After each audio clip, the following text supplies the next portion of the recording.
দেখেন কত সুন্দর হয়েছে। আমার পুডিং ভালো হলে লাইক শেয়ার কমেন্ট করবেন, জানাবেন, সাবস্ক্রাইব করবেন অবশ্যই। আজকে আমি বিদায় নিলাম, আগামীতে আরও ভালো রেসিপি নিয়ে আসবো। সেই পর্যন্ত ভালো থাকবেন। আসসালামু আলাইকুম, ধন্যবাদ। ওয়ালাইকুম প্রিয় দর্শক, কেমন আছেন আপনারা? আশা করি ভালো আছেন। আমিও আপনাদের দোয়ায় ভালো আছি। আজকে আমি আরেকটি নতুন রেসিপি নিয়ে আসছি, ডিমের পুডিং। একজন দর্শক আমাকে অনুরোধ করছেন পুডিংটা বানিয়ে দেখানোর জন্য। সেই জন্য আমি এখানে 2 আলি ডিম নিচ্ছি আর 3 কাপ দুধ। আপনারা মাপটা ঠিক রাখবেন, আমি ওনার শেখার জন্য বলতেছি। আমি 1 কাপ দুধে ছোট হইলে 3টা ডিম আর বড় হইলে 2টা ডিম দিই। আমি ডিমগুলো ছোট, এই জন্য 3টা করে ডিম দিয়েছি। 3 কাপ দুধ আর 2 কাপ চিনি, 1 কাপ ক্যারামেলে দিব আর 1 কাপ দুধের সাথে মিশিয়ে নিব ডিমের সাথে। আপনারা চাইলে কম বেশি করতে পারেন, এটা আপনাদের ব্যাপার। আমি মিষ্টিটা একটু কমই দিই আর সাথে দিব একটু এলাচ পাউডার। আপনারা চাইলে ভ্যানিলা এসেন্স দিতে পারেন। আর আমি একটু জর্দা রং দিব কালারফুল হওয়ার জন্য। এখন তো ডিমের কুসুমের কালার ভালো না, সেই জন্য আপনারা চাইলে দিতে পারেন, নাও দিতে পারেন। আসুন তাইলে আমরা পুডিংটা বানিয়ে নিই, সেই পর্যন্ত আমার সাথেই থাকবেন। আমি আস্তে আস্তে ডিমগুলো ভেঙে নিই।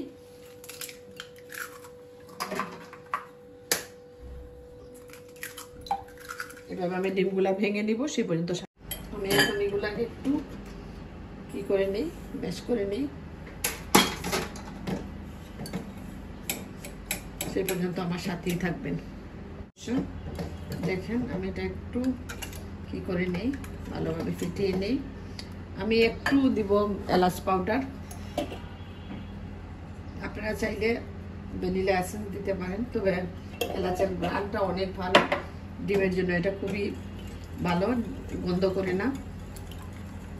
সে পর্যন্ত আমার সাথেই থাকবেন দর্শক, আমার সাথে থাকবেন আপনারা।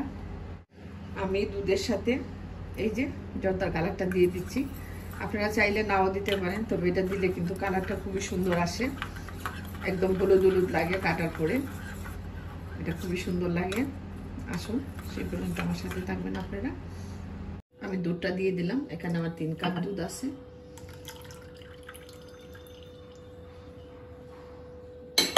দুধটা দিয়ে নাড়াচাড়াটা করবো ভালোভাবে। ভালোভাবে নাড়াচাড়া করে নিই। আমি কালারটা দিয়ে দিচ্ছি, আপনাদের যদি ভালো লাগে আপনারা দিতে পারেন, খুবই সুন্দর হবে। তারপর দেওয়ার সময় আমি চেখে দিব, কালারের কিছু থাকবে না। দেখেন কত সুন্দর হয়েছে।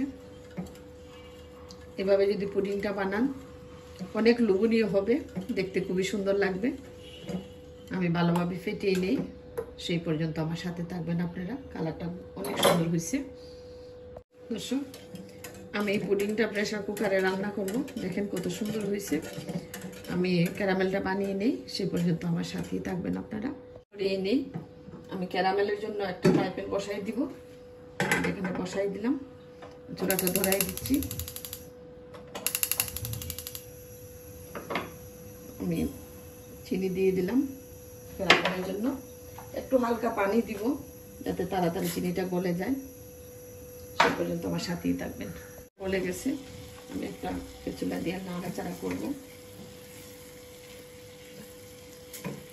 আপনারা খেয়াল রাখবেন যাতে ক্যারামেলটা না পুড়ে যায়, ক্যারামেলটা পুড়ে গেলে পুডিংটা ভালো লাগবে না।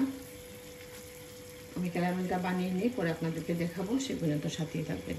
আমি চুলাটা বন্ধ করে দিলাম, আমার এটা মোটামুটি হয়ে গেছে, গরমই চলে আসবে কালারটা। আপনারা বেশি পুরাবেন না, দেখবেন খুবই ভালো হয়। আমি এই ফ্রাই প্যানটার মধ্যে বানাবো। দেখেন আমার ক্যারামেলটা কত সুন্দর হয়েছে। আমি এটা ঢেলে দিচ্ছি।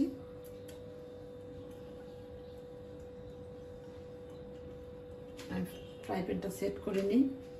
আমি ফ্রাই প্যানটাতে একটু তেল লাগিয়ে দিচ্ছি, এই যে পরে ঠিক হয়ে যাবে। এখন আমি ঢেলে নিব, সেই পর্যন্ত আমার সাথেই থাকবে। আমি ছাঁকনি দিয়ে ছেঁকে নিছি, এখন একটা কাগজ দিয়ে দিব, তারপর এটা ঢাকনাটা দিয়ে দিলাম যাতে পানিটা না ঢুকে। আমি প্রেসার কুকারে দিচ্ছি 20 মিনিটের জন্য। প্রেসার কুকারে খুব তাড়াতাড়ি হয়, সেই জন্য আমি প্রেসার কুকারই ইউজ করি। এখন আমার মুখটা লাগবে কিনা আমি জানি না, আমি দেখি যদি না লাগে তো শিলটা সরাইতে হবে, না লেগে যাবে।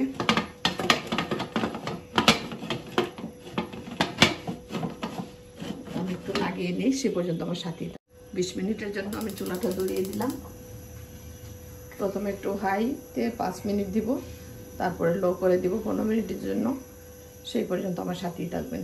আমি ঢাকনাটা খুলে ফেললাম, এখন দেখি কি অবস্থা। অনেক সুন্দর পুডিং হয়েছে। আমি এখন নামিয়ে দেখাবো, সে পর্যন্ত সাথেই থাকবেন। দেখেন কত সুন্দর হয়েছে। আমার পুডিং ভালো হলে লাইক শেয়ার কমেন্ট করবেন, জানাবেন, সাবস্ক্রাইব করবেন অবশ্যই। আজকে আমি বিদায় নিলাম, আগামীতে আরও ভালো রেসিপি নিয়ে আসবো। সেই পর্যন্ত ভালো থাকবেন। আসসালামু আলাইকুম, ধন্যবাদ।